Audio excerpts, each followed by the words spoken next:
Hello beautiful souls. ಇವತ್ತು ನಾವು ಪಿಕ್ ಅ card ರೀಡಿಂಗ್ನ ನೋಡ್ತಾ ಇದ್ದೀವಿ.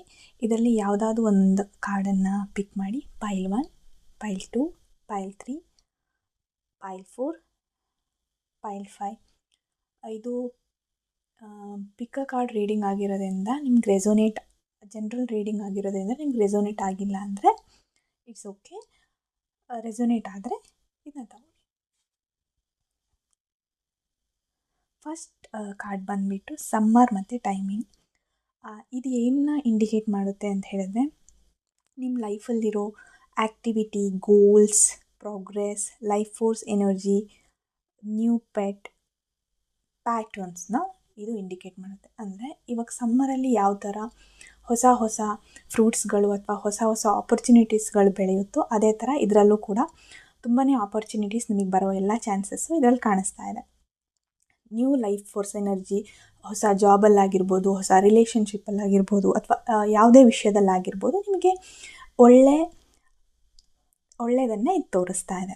ಇದರಲ್ಲಿ ಇನ್ನೊಂದೇನು ಅಂತ ಹೇಳಿದ್ರೆ, ಇದು ಟೈಮಿಂಗ್ ಕಾರ್ಡ್. ಇದು ಲೈಕ್ ಶಾರ್ಟ್ ಪೀರಿಯಡ್ ಆಫ್ ಟೈಮಲ್ಲಿ ನೀವು ನಿಮ್ಮ ಲೈಫಲ್ಲಿ ಏನು ಬೇಕೋ ಅದನ್ನ ನೀವು ಸಾಧನೆ ಮಾಡ್ಬೋದು.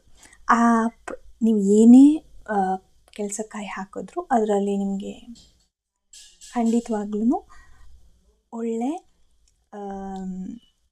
ಗ್ರೋತ್ ಸಿಗುತ್ತೆ. ಸೊ ಅದ್ರ ಮೇಲೆ ಫೋಕಸ್ ಮಾಡಿ.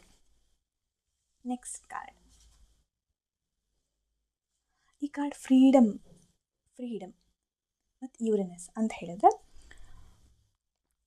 ಏನು ಅಂತ ಹೇಳಿದ್ರೆ, ನಿಮಗೆ ಯಾವುದೋ ಒಂದು ಫ್ರೀಡಮ್ ಸಿಗೋ ಚಾನ್ಸಸ್ ಎಲ್ಲ ಕಾಣಿಸ್ತಾ ಇದೆ. ಇದರಲ್ಲಿ ಏನು ಅಂತ ಹೇಳಿದ್ರೆ, ನಿಮ್ಮ ಲೈಫಲ್ಲಿ ನೀವು ರಿಲೇಷನ್ಶಿಪ್ಪಲ್ಲಿ ಸ್ಟಕ್ ಆಗಿರ್ಬೋದು, ಅಥವಾ ಯಾವುದೋ ಒಂದು ಟಾಕ್ಸಿಕ್ ಜಾಬಲ್ಲಿ ಸ್ಟಕ್ ಆಗಿರ್ಬೋದು, ಅದರಿಂದ ಹೊರಗಡೆ ಬರೋ ಒಂದು ಚಾನ್ಸಸ್ನ ಇದು ತೋರಿಸ್ತಾ ಇದೆ. ಈ ಕಾರ್ಡನ್ನು ನೀವು ಪಿಕ್ ಮಾಡಿದ್ರೆ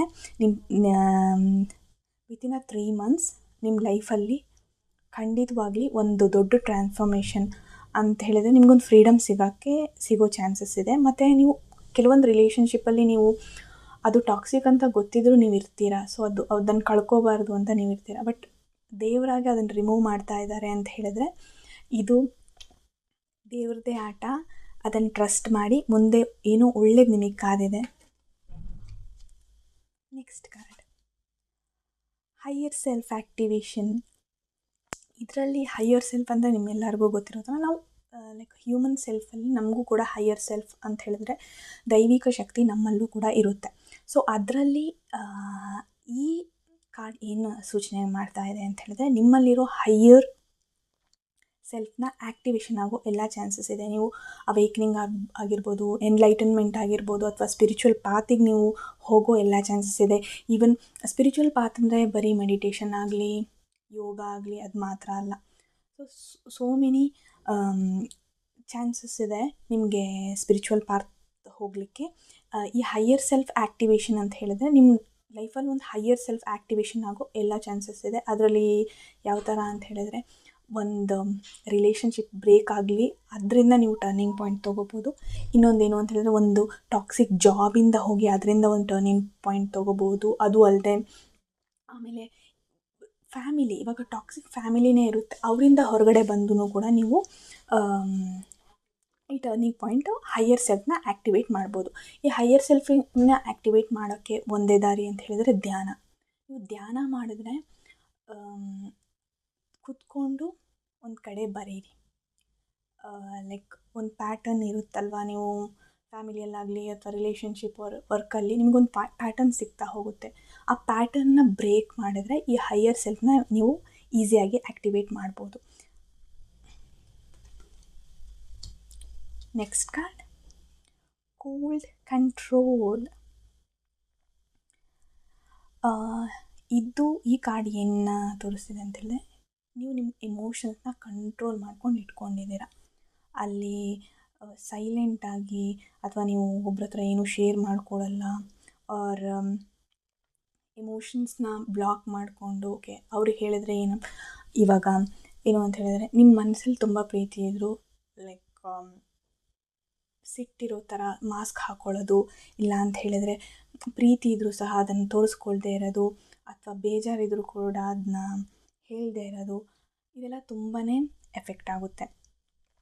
ಇದು ನಿಮ್ಮ ಎಮೋಷ್ನಲ್ ಎಫೆಕ್ಟ್ ಆಗದಲ್ಲದೆ ಇದು ಫಿಸಿಕಲಿನೂ ಕೂಡ ನಿಮ್ಗೆ ತುಂಬಾ ಪ್ರಾಬ್ಲಮ್ ಕೊಡೋ ಎಲ್ಲ ಚಾನ್ಸಸ್ಸು ಕಾಣಿಸ್ತಾ ಇದೆ. ಸೊ ಏನೇ ನಿಮ್ಮ ಮನಸ್ಸಲ್ಲಿ ಬೇಜಾರು, ಖುಷಿ ಅಥವಾ ಸಿಟ್ಟು ಏನೇ ಇದ್ದರೂ ಕೂಡ ನೀವು ಖಂಡಿತವಾಗ್ಲೂ ಇದನ್ನು ಶೇರ್ ಮಾಡಿಕೊಳ್ಳೇಬೇಕು ನಿಮ್ಮ ಹತ್ರದವ್ರ ಹತ್ರ. ಇಲ್ಲ ಅಂತ ಹೇಳಿದ್ರೆ ಅಟ್ಲೀಸ್ಟ್ ಒಂದು ಥೆರಪಿ, ಒಂದು ಬೆಸ್ಟ್ ಫ್ರೆಂಡ್ ಅಥವಾ ಎಲ್ಲಾದರೂ ಲೈಕ್ ಎಕ್ಸ್ಪ್ರೆಸ್ ಮಾಡ್ಕೊಳ್ಳಿ ಇದನ್ನ. ಇದು ಇಲ್ಲ ಅಂತ ಹೇಳಿದ್ರೆ ಯಾರೂ ಇಲ್ಲ ನನಗೆ ಹೇಳೋಕ್ಕೆ ಅಂತ ಹೇಳಿದ್ರೆ ಒಂದು ಪೇಜಲ್ಲಿ ಬರೀರಿ ಅಥವಾ ಒಂದು ಬುಕ್ಕಲ್ಲಿ ಬರೀರಿ. ನೀವು ಆ ಬುಕ್ಕೇ ಒಂದು ಹ್ಯೂಮನ್ ಥರ ಅಂದ್ಕೊಂಡು ನೀವು ಬರ್ಕೋಬೋದು ಅಥವಾ ದೇವ್ರ ಹತ್ರ ಹೇಳ್ಕೊಳ್ಳಿ. ಕಂಪ್ಲೀಟಾಗಿ ಅದು ಹೊರಗಡೆ ಬರಬೇಕು. ಆವಾಗಲೇ ನೀವು ಏನಾದರೂ ಮಾಡೋಕ್ಕೆ ಸಾಧ್ಯ. ಮಾಸ್ಕ್ ಹಾಕ್ಕೊಂಡು ಓಕೆ ನಾನು ತುಂಬ ಕೆಟ್ಟವನು ಅನ್ನೋ ಮಾಸ್ಕ್ ಹಾಕೋಬೋದು ಅಥವಾ ನನಗೆ ತುಂಬ ಸಿಟ್ಟಿದೆ ಅನ್ನೋ ಮಾಸ್ಕ್. ಬಟ್ ನಿಮ್ಮ ಫೀಲಿಂಗ್ಸ್ ಏನು ಅಂತ ನಿಮಗೆ ಮಾತ್ರ ಗೊತ್ತಿರೋದು. ಸೊ ಅದನ್ನ ಹೊರಗಡೆ ತೆಗೆದ್ರೇ ಏನಾದರೂ ಒಂದು ಹೆಲ್ಪ್ ಆಗೋದು. ಸೊ ಅದ್ರ ಮೇಲೆ ಫೋಕಸ್ ಮಾಡಿ. Next card nostalgia memories. ಇದರಲ್ಲಿ ಏನಂದರೆ ನೀವು ಪಾಸ್ಟಲ್ಲೇ ಸ್ಟಕ್ ಆಗಿದ್ದೀರ. ನಿಮ್ಮ ಲೈಫಲ್ಲಿ ನೀವು ತುಂಬ ಒಂದು ಇಂಪಾರ್ಟೆಂಟ್ ಹ್ಯೂಮನ್ನ ಮಿಸ್ ಮಾಡ್ಕೋತಿದ್ದೀರ. ಐದರ್ ಡೆತ್ತಿಂದ ಇರ್ಬೋದು, ಬ್ರೇಕಪ್ ಇರ್ಬೋದು, ಸಪ್ರೇಷನ್ ಇರಬಹುದು, ಏನಾದರೂ ಆಗಿರ್ಬೋದು. ಇದರಲ್ಲಿ ಮೇಯ್ನಾಗಿ ತೋರಿಸ್ತಾ ಇರೋದಂದರೆ ಪಾಸ್ಟ್ ಮೆಮೊರೀಸಲ್ಲೇ ಸ್ಟಕ್ ಆಗಿದ್ದೀರಾ ನೀವು. ಸೊ ಅದರಿಂದ ಹೊರಗಡೆ ಬರಬೇಕು ಅಂತ ಹೇಳಿದ್ರೆ ನೀವು ಆ ಫೀಲಿಂಗ್ಸ್ನ ಮುಚ್ಚಿಡೋದಲ್ಲ, ಅದನ್ನು ಪ್ರಾಸೆಸ್ ಮಾಡಿದ್ರೇ ನೀವು ಅದರಿಂದ ಹೊರಗಡೆ ಬರೋಕ್ಕಾಗುತ್ತೆ. ಈ ಮೆಮೊರೀಸಿಂದ ನಿಮಗೆ ಏನೂ ಒಳ್ಳೆಯದಂತೂ ಆಗೋದಿಲ್ಲ. ಈ ಪಾಸ್ಟ್ ಏನಾಗಿದೆಯೋ ಅದು ನಿಮ್ಮ ಕಾರ್ಮಿಕಿಂದ ಆಗಿರಬಹುದು, ಆರ್ ನಿಮಗೇನೋ ಲೆಸನ್ ಕಳ್ಸೋಕ್ಕೋಸ್ಕರ ಅವ್ರು ಬಂದಿರ್ಬೋದು. ಸೊ ಅದರಿಂದ ಮೂವ್ ಆನ್ ಆಗಿಬಿಟ್ಟು ನೆಕ್ಸ್ಟ್ ಲೈಫಲ್ಲಿ ಏನು ಮಾಡಬೇಕು ಅನ್ನೋದ್ರ ಮೇಲೆ ಫೋಕಸ್ ಮಾಡಿದ್ರೆ ನೀವು ಸಕ್ಸಸ್ಫುಲ್ ಆಗ್ತೀರ. ಅದು ಅಲ್ಲದೆ ಇದ್ರ ಮೇಲೇ ಫೋಕಸ್ ಮಾಡ್ತಾಯಿದ್ರೆ ಇದೊಂದು ಪಾಸ್ಟ್ ಲೈಫಿನ ಲೆಸನ್ನು, ಪಾಸ್ಟ್ ಲೈಫ್ ಸೋಲ್ಮೇಟ್, ದ ಪಾಸ್ಟಲ್ಲಿ ಸ್ಟಕ್ ಆಗಿರೋದು ಬಿಟ್ಟು ಪ್ರೆಸೆಂಟಲ್ಲಿ ಜೀವನ ಮಾಡೋಕ್ಕೆ ನೋಡಿ. ಇದು ನಿಮ್ಗೆ ತುಂಬಾ ಹೆಲ್ಪ್ ಮಾಡುತ್ತೆ ಎಲ್ಲ ವಿಷಯದಲ್ಲೂ. ಈವನ್ ರಿಲೇಷನ್ಶಿಪ್ಪಲ್ಲಾಗಲಿ ನಿಮಗೆ ಬೇಕಾಗಿರೋ ಥರ ನೀವು ಯಾವಾಗ ಇದನ್ನು ಜಸ್ಟ್ ಮುಚ್ಚಿಡೋದು, ಓಕೆ ನನಗೆ ಬೇಜಾರಿದೆ ನಾನು ನುಂಗ್ಕೊಳ್ತೀನಿ ಅಂತ ಸುಮ್ಮನಿರೋದಲ್ಲ, ಹಾಗಲ್ಲ. ನೀವು ಇದನ್ನು ಪ್ರಾಸೆಸ್ ಮಾಡಿ ಹೊರಗಡೆ ಬಂದರೆ ಮಾತ್ರ ನಿಮ್ಮ ಲೈಫಲ್ಲಿ ಒಂದು ಒಳ್ಳೆಯದಾಗಕ್ಕೆ ಸಾಧ್ಯ. ಇಲ್ಲ ಅಂತ ಹೇಳಿದ್ರೆ ಇದು ತಪ್ಪಿದ್ದಲ್ಲ. ನೀವು ಓಕೆ ಈ ಜನ್ಮದಲ್ಲಿ ನಾನು ಹೀಗೆ ಇದ್ಬಿಡ್ತೀನಿ ಅಂದರೆ ನೆಕ್ಸ್ಟ್ ನಿಮ್ಮ ಲೈಫಲ್ಲಿ ಇದೇ ಥರ ಬಂದುಬಿಟ್ಟು ನಿಮ್ಮ ಪಾಠ ಕಲಿಸೋ ತನಕ ಬಿಡಲ್ಲ. ಸೊ ಅದ್ರ ಮೇಲೆ ಫೋಕಸ್ ಮಾಡಿ. ಇವತ್ತಿನ ರೀಡಿಂಗ್ ಇಷ್ಟೇ. Thank you so much. Radhe Radhe.